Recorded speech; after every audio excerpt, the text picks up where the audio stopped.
سارے مولوی کٹھے ہو کے گئے نہیں عمران خان تے جھوٹ کی تصدیق کرن نہیں گئے سارے. وہ کہنے لگا مولوی کہنے لگا بھی عبدالستار خان نیازی رحمت اللہ علیہ وہ بھی نیازی تھے تو بھی عمران نیازی ہے وہ بھی ڈٹ گئے تھے تو ڈٹ گئے کمینے تینوں پتہ ہی نہیں ہے وہ ختم نبوت تے ڈٹے ہوئے سن اے تے کرسی امریکہ دی غلامی تے ڈٹے ہوئے تے تو وہ دے بارے ملا رہے انہوں نیازی صاحب. کفر کا حضور کا نام ہے نبی الماہی کفر کو مٹانے والا نبی حضور کا نام ہے. نبی السیف تلواروں والا نبی نہیں ہے حضور کا نام. نبی الحلوہ حلوے والا نبی نہیں ہے. نبی تسبیح تسبیح پڑھنے والا نبی نہیں ہے. مجھے دکھائے کوئی نہیں ہے حضور کا نام. نبی الاخلاق آیت ہے وَإِنَّكَ لَعَلَىٰ خُلُقٍ عَظِيمٍ میرے حبیب آپ عظیم اخلاق کے ماں. حضور کا نام مبارک نہیں ہے نبی الاخلاق اخلاق والا نبی. نبی الامن امن والا نبی. حضور کا نام کیا ہے نبی المحرد جہاد کی طرف ابھارنے والا نبی. نبی القتال کافروں کی گردنیں اتارنے والا نبی. پوری دنیا میں مسلمانوں کی گردنیں کافریں اتار رہے ہوں اور ہم امن امن کی باتیں کریں. حضور نے فرمایا جب میری امت جہاد چھوڑ دے گی ذلیل ہو جائے گی. ذلیل ہو نہیں رہے ہو رہے ہیں کوئی عزت نہیں ہے. جس علاقے میں دیکھیں جتھے وڈیرا بیٹھا ہے بس وہ اپنی وڈیرے پن چلا رہا ہے. کوئی غریب ہو دی آنکھیں جاگ پاوے تھانے کوئی ان کی آنکھوں میں آنکھیں ڈال لیں. میں کہ اسی کسی دے کانے نہیں کوئی ہوئے گا کانا. اسی صرف رسول اللہ دے غلام ہاں. ہماری گردنیں کسی کے آگے نہیں جھکتی. ہماری گردن اسی کے آگے جھکتی ہے. جب ہم اس کے آگے جھکتے ہیں وہ ہمیں کسی اور کے آگے نہیں جھکنے دیتا. یہ ایک سجدہ جسے تو گراں سمجھتا ہے 1000 سجدے سے دیتا ہے آدمی کو نجات. یہ در در پہ جھکنے سے بہتر ہے اس کے آگے جھکو پھر وہ آپ کو کہیں جھکنے نہیں دے گا. لیکن ہمیں باتیں وہ کرتے ہیں جو چائے کی پیالی پہ بک جاتے ہیں. وہ ہمیں باتیں کرتے ہیں جواب دے. میں کہ تیری حیثیت ہے سارے نال گل کرنے دی. پہلے جا کے اپنے لیڈر نو کلمہ تے سیدھا کرا بعد سارے نال گل کری. پہلے جا کے تو اپنے لیڈر نو ریاست مدینہ پڑھا. ریاست مدینہ میں گردوارے عمر فاروق نے نہیں بنائے. ریاست مدینہ میں مندروں کی تعمیر نہیں ہوئی. ریاست مدینہ میں تاجدار ختم نبوت کے نعرے لگانے والوں پر گولیاں نہیں چلی. ریاست مدینہ کے اندر یہ ظلم نہیں ہوا جو تم نے کیا. ریاست مدینہ کے اندر میچوں کے لیے مسجدیں بند نہیں کرائی گئی. لیکن نہیں مولوی صاحب یہ دیکھیں یہ تو میلاد کا مہینہ تھا آپ نے سیاسی باتیں شروع کر دیں. دین میں تو سیاست نہیں ہے. یہ مذہب علیحدہ چیز ہے سیاست علیحدہ چیز ہے. میں نے کہا ہمارے محسن پاکستان ہے اقبال مصور پاکستان جس نے تصور دیا. میں نے کہا پہلے تو اس سے پوچھتے ہیں نا کہ بتا دین سیاست ہے یا نہیں. اقبال کہتا ہے جلال بادشاہی ہو یا ہو جمہوری تماشا جدا ہو دین سیاست سے تو رہ جاتی ہے چنگیزی.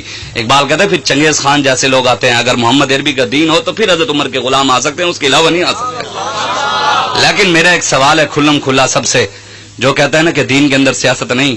مجھے وہ کوئی بندہ عالم ہو پیر ہو دنیا دار ہو جو کہتا ہے دین میں سیاست نہیں مجھے کوئی ایک قرآن کی آیت سنائے جس کے اندر اللہ نے کہا ہو کہ دین میں سیاست نہیں ہے. دکھاؤ دکھائیں. قرآن کے بعد رسول اللہ کا فرمان حدیث ہے. مجھے ایک حدیث لا کر دکھاؤ کہ سرکار نے فرمایا ہو کہ دین کے اندر سیاست نہیں. رسول اللہ کے بعد سیدنا صدیق اکبر نبیوں کے بعد افضل الخلق کے بعد الانبیاء آپ ہیں. آپ کا فرمان دکھاؤ کہ آپ نے فرمایا دین میں سیاست نہیں. حضرت عمر کا عثمان غنی کا مولا علی کا امام حسن اور حسین کا صحابہ کا اہل بیت کا کسی امام اعظم ابو حنیفہ کا دکھاؤ. اعلیٰ حضرت بریلوی کا دکھا دو. اعلیٰ حضرت بریلوی نے تو نعت میں سیاست کی بات کی ہے. آپ فرماتے ہیں ہم اگر حکومت کی بات کریں لوگ کیا کہتے ہیں مولوی سیاسی ہے نا. حکومت کی بات کرنے کو لوگ کیا کہتے ہیں یہ سیاست کر رہا ہے. اعلیٰ حضرت فرماتے ہیں اصالت کل امامت کل سیادت کل ولایت کل حکومت کل. فرماتے ہیں اصالت کل سیادت کل ولایت کل حکومت کل. خدا کے یہاں تمہارے لیے زمین و زمان تمہارے لیے مکین و مکان تمہارے لیے چنین و چنا تمہارے لیے. لیکن میں کہتا ہوں کہ دین کے اندر سیاست ہے تو پھر ہمارا بھی تو فرض ہے نا قرآن سے دکھائیں. اللہ نے قرآن میں فرمایا وَمَن لَّمْ يَحْكُمْ سورہ مائدہ شریف کی آیت ہے وَمَن لَّمْ يَحْكُمْ بِمَا أَنزَلَ اللَّهُ فَأُولَٰئِكَ هُمُ الْكَافِرُونَ. اللہ فرماتا ہے میرے حبیب جو قرآن کے مطابق فیصلے نہیں کرتے جو قرآن کی حکمرانی نہیں نافذ کرتے جو دین کی حکومت نافذ نہیں کرتے جو نظام کو دین مصطفیٰ کو نافذ نہیں کرتے اللہ فرماتا ہے وہ کافر ہیں. قرآن کا نظام ہے پاکستان میں قرآن کے مطابق فیصلے ہوتے ہیں. بتائیں پھر ہم کہاں کھڑے ہیں. میرے آقا و مولا نے خود فرمایا ہے قرآن کے اندر سورہ یوسف پوری سیاست پر ہے اگر لوگ کہتے ہیں نہیں نہیں مولوی صاحب ہم یہ آپ کو کہنا چاہتے ہیں کہ آپ کسی کے خلاف بات نہ کیا کریں. میں کہا قرآن نے فرعون کے خلاف بات کیا, قیامت تک جو فرعون والی لائن میں کھڑا ہوگا ہم اس کے خلاف بات کریں گے. قرآن نے نمرود کے خلاف بات کیا, قیامت تک جو نمرود کے لائن میں کھڑا ہوگا ہم اس کے خلاف بات کریں گے. قرآن نے بات کیا اور حضور نے خود فرمایا, بخاری شریف کی حدیث ہے, حضرت ابو ہریرہ اس کے راوی ہیں. حضور نے فرمایا کانت بنو اسرائیل تسوسهم الانبیاء. حضور نے فرمایا یہ سیاست جو ہے بنی اسرائیل کے نبیوں کی سنت ہے. کس کی سنت ہے؟ بنی اسرائیل کے نبی سیاست دان تھے, حضور نے فرمایا. اور حضور نے فرمایا نبیوں کے وارث کون ہیں؟ علماء. ایک دن پی ٹی آئی والا بول نیوز سے بہ کے کہہ رہے ہوئے سیاست پیغمبروں کا شیوا ہے. میں کہ پیغمبراں دے وارث تے اسی ہیں, تو کیڑی لینے جائیں پھر دیں. میں کہ تسی خود منہ چکے. حضور نے فرمایا بنی اسرائیل کے نبی سارے سیاستدان تھے, میری امت کے علماء بھی انہی نبیوں کی طرح ہوں گے. انہوں نے سیاست کی تھی, یہ بھی کریں گے. پھر سیدنا صدیق اکبر اسی منبر پر بیٹھ کر آپ نے سیاست بھی کی, عدالت بھی بنائی, وہیں پر بیٹھ کر قرآن بھی سنایا, وہاں پر بیٹھ کر مسائل بھی حل کیے, تجارت کے مسائل بھی بتائے, وہاں پر بتایا کہ سود اللہ نے, حضور نے لعنت فرمائی. حضور نے فرمایا فتاوی رضویہ میں اعلی حضرت فرماتے ہیں جو بندہ سود کا 1 درہم کھاتا ہے وہ اس بندے سے بھی بدتر ہے جو بندہ اپنی ماں کے ساتھ 36 بار زنا کرے. او تو لے کے تھلے تک سارا سود کا کاروبار چلا رہے ہیں تو کہہ پاکستان رحمت آن گی. یہ اٹھنا پڑنا ہے آپ کو. یہ نہ ہو, امام حسین نے فرمایا تھا میدان کربلا میں, آپ نے فرمایا تھا اگر ایسا وقت آ جائے ظالم حکمران تمہیں سر نہ اٹھانے دیں اور دین اس وقت تمہیں سر جھکانے نہ دے, امام حسین نے فرمایا تیسرا راستہ گردن کٹوانے کا ہے. گردن کٹوا دینا, ظالموں کے سامنے سر نہ جھکانا. ہم سر جھکانے والوں میں سے نہیں, ہم اٹھانے والوں میں سے ہیں.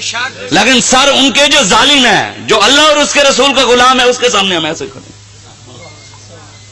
اس کے سامنے ہم جس کو بھی ہو. میں جو حدیث سنا رہا تھا, حضرت حذیفہ فرماتے ہیں حضور نے فرمایا مستقبل میں حکمران آئیں گے, وہ جھوٹ بولیں گے, وہ ظلم کریں گے, جو ان کے جھوٹ کی تصدیق کرے گا. جھوٹ کی سارے مولوی اکٹھے ہو کے گئے نہیں عمران خان تھے جھوٹ کی تصدیق کرن, نہیں گئے سارے. ایک کہنے لگا, مولوی کہنے لگا بھی عبدالستار خان نیازی رحمت اللہ علیہ, وہ بھی نیازی تھے, تو بھی عمران نیازی ہے, وہ بھی ڈٹ گئے تھے, تو ڈٹ گئے رہ. کمینے تینوں پتہ ہی نہیں ہے, وہ ختم نبوت تے ڈٹے ہوئے سن, یہ تے کرسی امریکہ دی غلامی تے ڈٹے ہوئے تھے, تو وہ دے بارے ملا رہے انہوں. نیازی صاحب رحمت اللہ علیہ نا, بابری رحمت اللہ علیہ فرماتے تھے, سناتے تھے کہ نیازی صاحب جب پگڑی پہنتے تھے نا تو آپ کی پگڑی کا ترا جو تھا نا وہ کھڑا ہوتا تھا, مایا لگا ہوا ترا. تو آپ مکے گئے نا طواف کعبہ کرے تو آپ کا امامہ شریف آپ کے سر پر اور ترا اٹھا. لوگوں نے کہا بھی حضور تسی ایتھے تے آئے ہو, مدینے سے ادب والی جگہ ہے, تے اے ترا جڑا ہے یہ تکبر دی علامت ہے, تے حضور تسی مدینے جو جانا ہے تے پھر ترے نال مناسب تے نہیں. تے عبدالستار خان نیازی نے فرمایا اے جلیا اسی جدو نیازی نے مدینے جانا ہے نا تے مدینے جا کے تے جو نیازی جھکے گا تے ترا بھی جھک ہی جائے گا.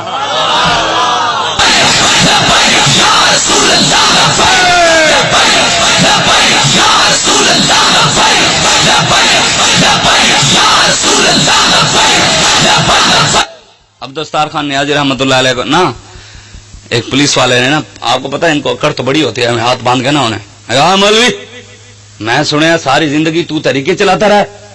کیا کہا؟ میں نے سنا کہ تو ساری زندگی تحریکیں چلاتا رہا ہے. نیازی صاحب پھر نیازی صاحب تھے, یہ جڑے مولوی نہ دے کے جھکے کھڑے نا نیازی نوں دے نال ملان لگے. یار دیکھو نا کیڑے تسی استدلال کرن لگے ہوئے. عبدالستار خان نیازی نے اس پولیس والے کو پتا کیا کہا ہوئے گئے, اور فرمایا آپ نے یہ نیازی نے تحریکیں چلائی ہیں تو میرے سامنے آج تو وردی پہن کر کھڑا ہے. اگر نیازی نے تحریک نہ چلائی ہوتی نا تو آج انارکلی بازار لاہور میں کسی انگریز کے کتے نے لا رہا ہوتا. تو یہ شکر ادا کرو کہ امیر المجاہدین علامہ خادم حسین رضوی مرزائیوں کے خلاف کھڑے ہوئے ہیں, فیض آباد جا کر ختم نبوت پر پہرا دیا ہے, نہیں تو آج ہر گلی میں مرزائیت عام ہوتی. ہم شکر ادا کریں, آج ان کے ساتھ ملایا جا رہا ہے. حضور نے فرمایا کہ وہ علماء ان کے وہ اس وقت لوگ جو ان حکمرانوں کی تصدیق کریں گے جھوٹ کی بھی یہ سچ بولتے ہیں, یہ عاشق رسول ہیں, جس سے بڑا عاشق کوئی نہیں ہے. حضور نے فرمایا اس کے جھوٹ کی تصدیق کریں گے اور ظلم میں ان کی مدد کریں گے. یہ مدد ہوئی نا, انہوں نے 34 بندوں پر گولیاں چلائیں, پھر مولوی پیر ان کے ساتھ کھڑے ہو گئے تو ان کے ظلم میں شریک ہوئے نا. عمران نے جو مندر بنوائے, جو مولوی ان کے ساتھ کھڑے وہ مندر بنانے میں شامل ہے نا. عمران نے آسیہ چوڑی چھوڑی